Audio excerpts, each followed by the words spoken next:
राष्ट्रवादी काँग्रेस शरद पवार गटाचे प्रदेशाध्यक्ष जयंत पाटील यांच्या उपस्थितीत सांगलीतल्या इस्लामपूर येथे आज 14 जूनला एका सभेचे आयोजन करण्यात आले होते। या कार्यक्रमावेळी बोलताना राष्ट्रवादी मोठ्या प्रमाणात विधानसभेच्या जागा लढवणार असे विधान जयंत पाटील यांनी केले आहे। यासोबतच आम्ही किती जागांवर विधानसभा लढवणार हे सांगितलं तर लगेच टीव्हीवर बातम्या सुरू होतील असे देखील ते यावेळी म्हणाले। आता 3.5-4 महिन्यात विधानसभेच्या निवडणुका लागणार आहेत। मानसिंगराव नाईक, सुमनताई, आम्ही सगळेच उमेदवार म्हणून निवडणूक लढवणार आहोत। आम्ही निवडणूक लढवत असताना मला आपल्या मतदारसंघात जास्त फिरता येईल असं मला वाटत नाही। त्यामुळे काय करायचं ते तुम्हीच करायचंय।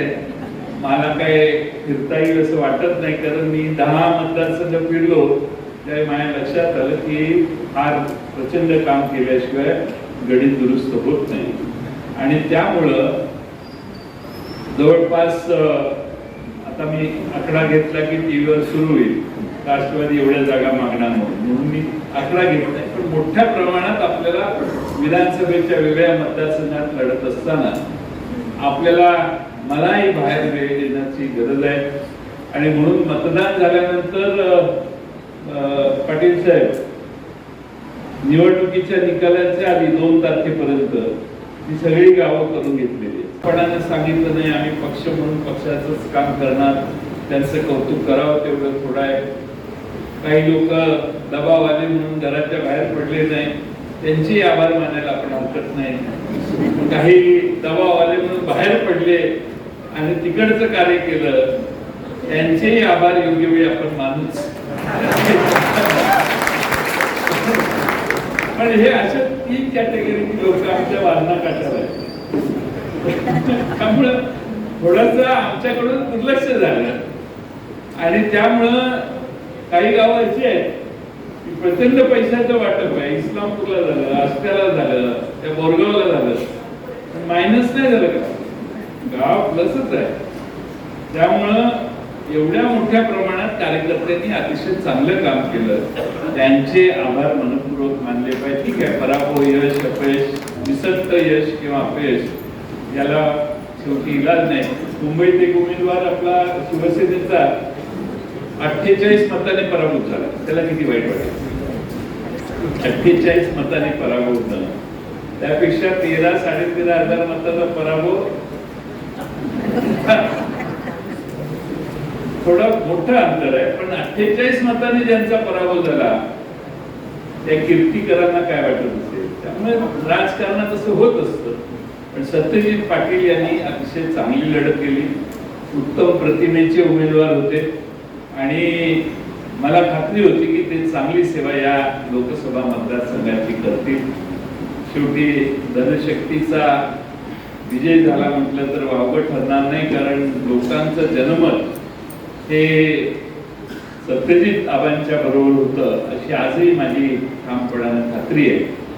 ठीक आहे, एकदा झाल्यानंतर रडायचं नसतं, झालंय ते समजून घ्यायचं असतं आणि पुढे दुरुस्त करायचं असतं। आता 3.5-4 महिन्यात विधानसभेच्या निवडणुका लागणार आहेत।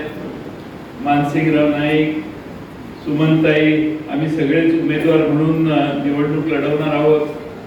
आम्ही निवडणूक लढवत असताना मला आपल्या मतदारसंघात जास्त फिरता येईल असं मला वाटत नाही। त्यामुळे काय करायचं ते तुम्हीच करायचंय। मला काय फिरता येईल असं वाटत नाही, कारण मी 10 मतदारसंघ फिरलो त्यावेळी माझ्या लक्षात आलं की फार प्रचंड काम केल्याशिवाय गणित दुरुस्त होत नाही। आणि त्यामुळं जवळपास आता मी आकडा घेतला की टीव्हीवर सुरू होईल, राष्ट्रवादी एवढ्या जागा मागणार म्हणून मी आकडा घेतलाय। पण मोठ्या प्रमाणात आपल्याला विधानसभेच्या वेगळ्या मतदारसंघात लढत असताना आपल्याला मलाही बाहेर वेळ देण्याची गरज आहे। आणि म्हणून मतदान झाल्यानंतर पाटील साहेब, निवडणुकीच्या निकालाच्या आधी 2 तारखेपर्यंत ही सगळी गावं करून घेतलेली आहेत, सगळ्यांचं दर्शन घेतलेलं आहे, सगळ्यांच्या पाया पडून झालेलं आहे।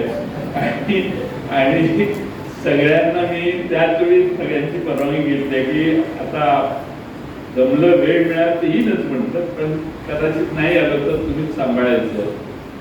पण माझा आतापर्यंतचा अनुभव असा आहे की एकदा राजू शेट्टी पहिल्यांदा निवडून आले आणि त्यावेळी बरीच पडझड झाली, सगळ्यांचे मतदारसंघ मायनस होते. पवार साहेबांनी मला विचारलं, प्रत्येक मंत्र्यांना विचारलं होते, तसं मला विचारलं की तुमचं काय म्हणतं, माझ्याकडे 23,000 मतं कमी पडली. मी ते म्हणजे मग आता सगळ्या मंत्र्यांनी साहेबांना सांगितलं मी निवडून येईल, ते निवडून येतील. मी एकमेव होतो, मी साहेबांनी साहेब 23,000 मतं मायनस म्हणतात, आता दांडी उडेल माझी, मला निवडून येणं जरा अवघड आहे म्हटलं. कसं काय म्हणता म्हणते तुम्ही? मिनिटं आता कधीच मायनस आलं गेलेला नाही मतदारसंघ, तो मायनस गेला म्हटल्यावर गडबड आहे असं दिसतंय. मी 1 महिन्यावर जरा जाऊन येतो आणि मग सगळ्या मतदारसंघात फिरून झाल्यावर मला लक्षात आले परिस्थिती बरंच दुरुस्त झालेली आहे. आणि त्यावेळी मला वाटतं 75,000 का 76,000 मताधिक्य या मतदारसंघाने मला मागच्या वेळी देखील आम्ही राजू शेट्टींचा प्रचार केला, इथं 18,000 मताचं मताधिक्य मिळालं. त्यावेळी नंतर राजू शेट्टींचा असा गैरसमज झाला की आम्ही त्यांचं काम केलं. आता पण 18,000चं मताधिक्य आहे.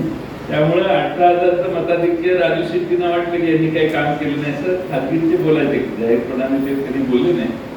त्यामुळं त्यावेळी देखील पुन्हा मी उभा राहिल्यावर वाढवून मतं आली. त्यामुळं आपल्या या मतदारसंघाला या विधानसभेच्या निवडणुकीत तुम्ही सगळ्यांनी जबाबदारीनं काम करणं आवश्यक आहे.